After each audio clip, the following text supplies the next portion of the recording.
1 2 3 4 5 6 7 8 9 10 ready 1 2 3 4 5 6 7 8 9 10 good job আবার এটা 1 2 3 4 5 6 7 8 9 10 এবার এটা 1 2 3 4 5 6 7 8 9 10 আবার এটা 1 2 3 4 5 6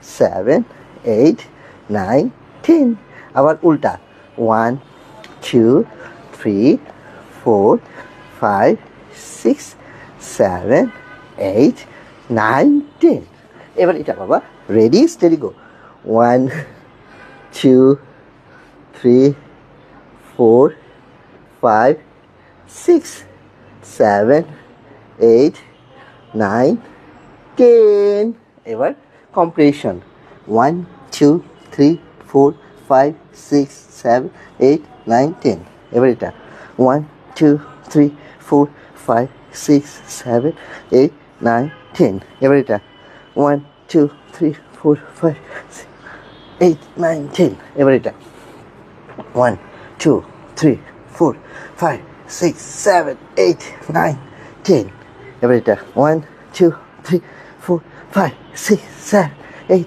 9 10 এবার এটা 1 2 3 4 5 6 7 8 9 10 গুড জব এবার এটা এই যে এই হাত এই যে এইভাবে 1 2 3 4 5 6 7 8 9 10 এবার হাতে 1 2 3 4 5 6 7 8 9 10 এবার এটা 1 2 3 4 5 6 7 8 9 10 এবার এই পাশে বাবা দেখি 1 2 3 4 5 6 7 8 9 10 আবার এটা 1 2 3 4 5 6 7 8 9 10 এবার এটা 1 2 3 4 5 6 7 8 9 10 হ্যাঁ এবার একটু মাথায় 1 2 3 4 5 6 7 8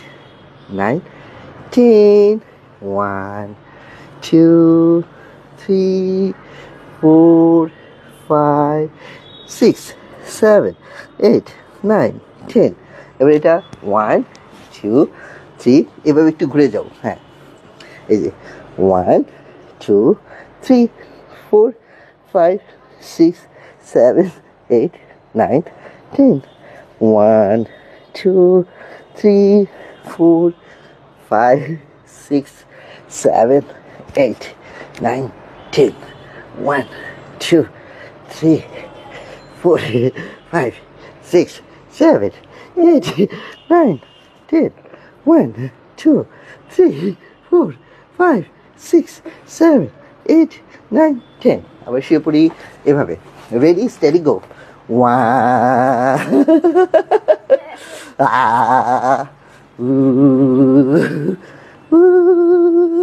হ্যাঁ এবার হাতে রেডি স্টেডি গো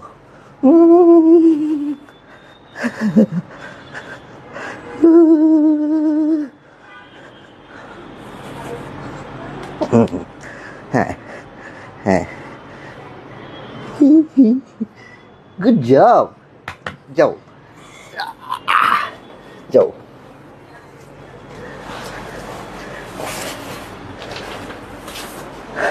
জি আসসালামু আলাইকুম রহমতুল্লাহি ওয়া বারাকাতুহু মোহাম্মদ নাজমুল হাসান বলছি কিউজিল্যান্ড থেকে অকুপেশনাল থেরাপিস্ট এতক্ষণ যে জিনিসটা আপনারা দেখলেন এটা আসলে joint compression and joint stretching body stretching exercise আপনারা অনেকেই কোশ্চেন করেন যে স্যার জয়েন্ট কম্প্রেশনটা কী আসলে এবং কীভাবে অকুপেশনাল থেরাপিস্টরা এটা ব্যবহার করে কেন ব্যবহার করে এটা করলে কি লাভ আর এটা কিভাবে বুঝবো যে আমার শিশুর আসলে জয়েন্ট কম্প্রেশন দরকার?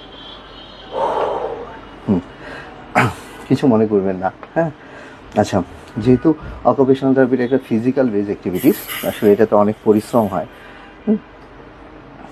আচ্ছা, এই জয়েন্ট কম্প্রেশনটা আসলে বুঝতে হলে আপনাকে জানতে হবে একটা সেন্স সম্পর্কে। সেই সেন্সটার নাম হলো প্রোপ্রিওসেপশন সেন্স। যে খুব ইম্পর্টেন্ট একটা সেন্স, যে সেন্সটা আমাদের মাসেল, আমাদের জয়েন্ট, আমাদের লিগামেন্ট এগুলাকে নিয়ন্ত্রণ করে, এগুলার যে অনুভূতিটা দেয়, যে এই যে আমি বসে আছি, এই যে পোস্টারটা ঠিক করে বসে আছি, হ্যাঁ, একটা কলম ধরছি সুন্দরভাবে, এই যে যে স্টিমুলেশনগুলো যে সেন্স দেয়, সেই সেন্সটার নাম আসলে সেই সেন্সটার নাম আসলে হ্যাঁ হ্যালো প্রোপ্রিওসেপটিভ সেন্স। এই সেন্সটা খুব ইম্পর্টেন্ট একটা সেন্স। এই সেন্সটা খুব ইম্পর্টেন্ট একটা সেন্স, দয়া করে একটু অপেক্ষা করবেন। খুব ইম্পর্টেন্ট একটা সেন্স এই সেন্সটা, প্রোপ্রিওসেপটিভ স্টিমুলেশন।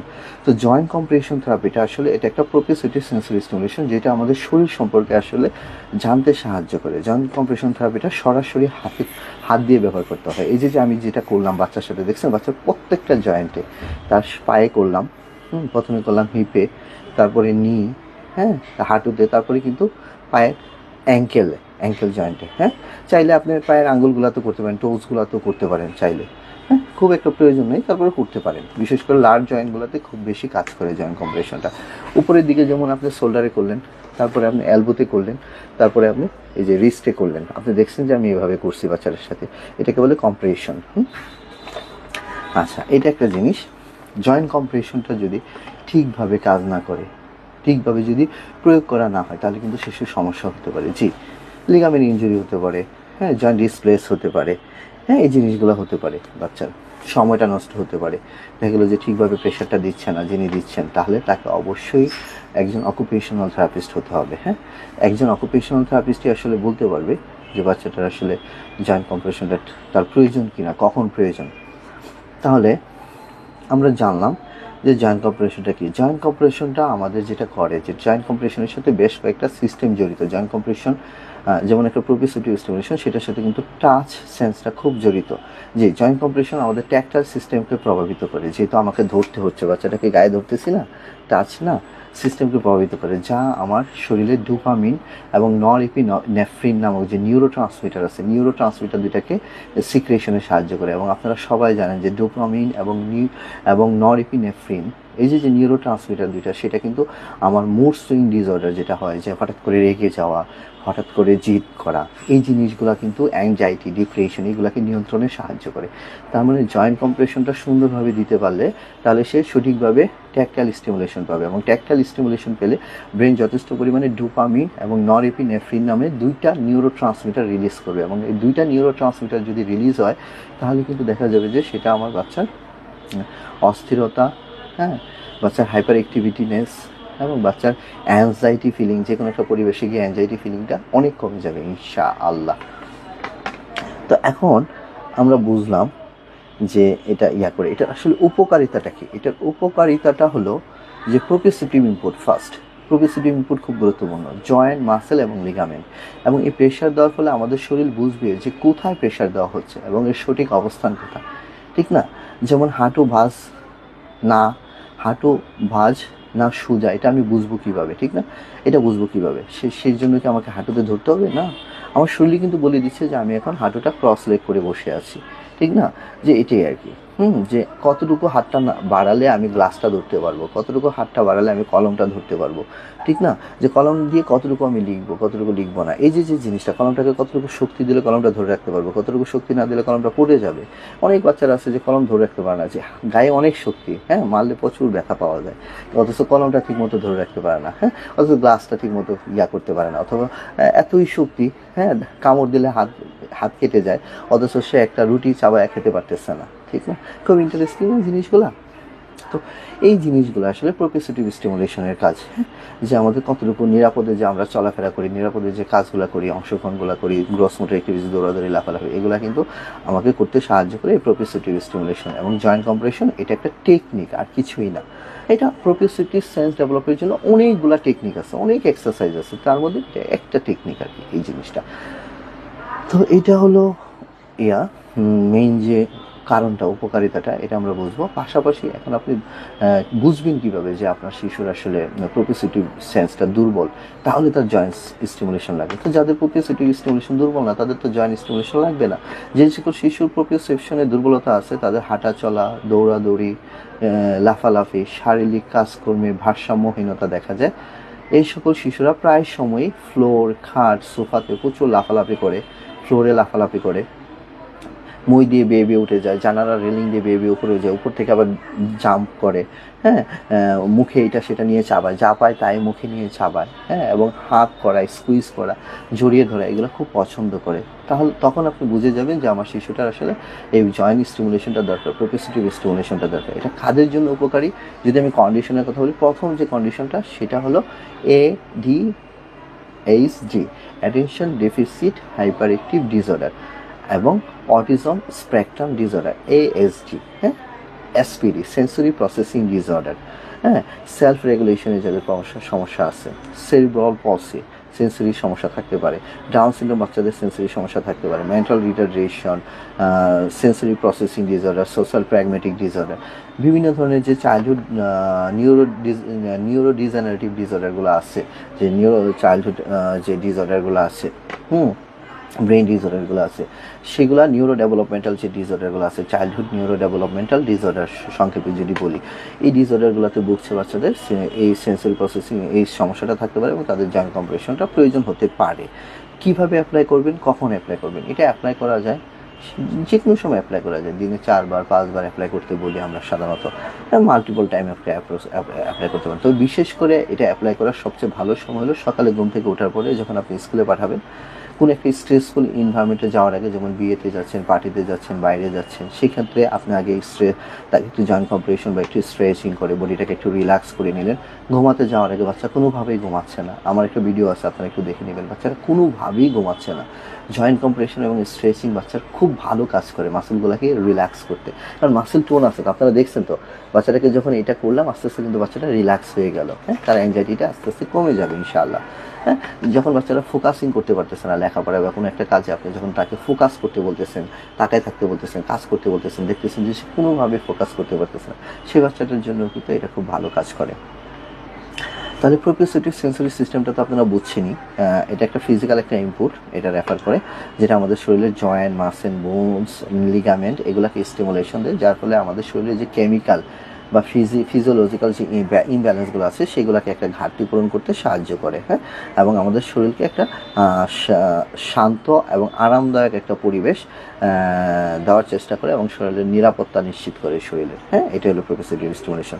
আচ্ছা, এটা কিভাবে দিবেন? আপনারা খেয়াল করছেন যে আমি প্রত্যেকটা জয়েন্টে কিন্তু 10 বার করে দিচ্ছি। কয়বার করে দিচ্ছি? 10 বার করে, একটা রিদমিক একটা মুভমেন্ট, হ্যাঁ, খুব ফাস্ট না, খুব স্লো না, মানে একটা রিদমিক একটা মুভমেন্ট থাকতে হবে, এবং প্রক্সিমাল টু ডিস্টাল, মানে প্রথমে আপনি হাতের কোনো রিস্ট থেকে শুরু করবেন না, ঠিক না, আপনি শুরু করবেন হলো প্রথমে ঘাড়, কাঁধ থেকে শুরু করবেন, তারপরে আপনি শুরু করবেন হলো আপনার এলবো, তারপরে আপনি রিস্টে চলে আসবেন, ঠিক সেইভাবে আপনি প্রথমে কোমর মানে হিপ, তারপরে নিস, হ্যাঁ, তারপরে অ্যাঙ্কেল, এইভাবে কিন্তু আপনি প্রেশারটা দিবেন। আচ্ছা, তারপরে অ্যাডিশনালি আপনি যেটা করতে পারেন, আপনি দেখছেন যে আমি মাথায় প্রেশার দিচ্ছি, এটা আপনারা করতে পারেন জয়েন্ট কম্প্রেশনের জন্য, এটা কিন্তু খুব ভালো কাজ করে। আবার অনেক সময় আমি এইভাবে দিই, হ্যাঁ, প্রক্সিমো ডিস্টাল, হ্যাঁ, এটা একটা বলে, হ্যাঁ, যে স্যাক্রাম এবং ইলিওক্রাস্টে এবং ক্রেনিওস্যাক্রাল থেরাপি যেটা হলো, এটা ক্রেনিয়াম বোন, হ্যাঁ, এটা স্যাক্রাম বোনের সাথে একটা কম্বিনেশন, এটাও আপনারা করতে পারেন, স্কাল্পেও করতে পারেন। পাশাপাশি আমি কিন্তু পিছনে কিন্তু একটু স্ট্রেচিং করে দিচ্ছি ব্যাকে, বিশেষ করে স্পাইনাল যে কলামটা আছে, আমার যে ভার্টিবাল কলামটা আছে, ভার্টিবাল কলাম, এই যে ভার্টিবাল কলামটা, হ্যাঁ, ভার্টিবাল কলাম মাঝখানে কিন্তু স্পাইনাল কর্ডে কিন্তু আমার কোনো কাজ নাই। স্পাইনাল কর্ডে আপনি কীভাবে করবেন? স্পাইনাল কর্ডটা তো আপনার চারিদিকে তো আপনার ভার্টিবাল কলাম দিয়ে এটাকে ঢাকা, মাঝখানে হলো স্পাইনাল কর্ডে কোনো কাজ নেই আমার যেটা হলো যে ভার্টিবাল কলামে যে এই যে মেরুদণ্ডটা আছে, মেরুদণ্ডটাকে আমি দুই পাশ থেকে আমি একটু স্টিমুলেশন দিয়ে দিচ্ছি, যেন রিল্যাক্স হয়ে যায়, পিঠের মাসলগুলো, ব্যাকের মাসলগুলো যেন একটু রিল্যাক্স হয়, স্ট্রেচিং করে দিলাম, একটু মাসাজ করে দিলাম, ডিপ টাচ প্রেশার, যেটাকে বলতেছি ডিপ টাচ প্রেশার বা রাবিং, এটা করে দিলাম আমরা। তো এই একটা জিনিস, এইভাবে কিন্তু আপনারা যেটা হলো যে জয়েন্ট কম্প্রেশনটা এইভাবে আপনারা করতে পারেন। তাহলে আমরা বুঝে গেলাম যে জয়েন্ট কম্প্রেশনটা আসলে কি, অকুপেশনাল থেরাপিস্টরা জয়েন্ট কম্প্রেশনটা কেন কাজ করে, এবং জয়েন্ট কম্প্রেশন কীভাবে বুঝবো যে আমার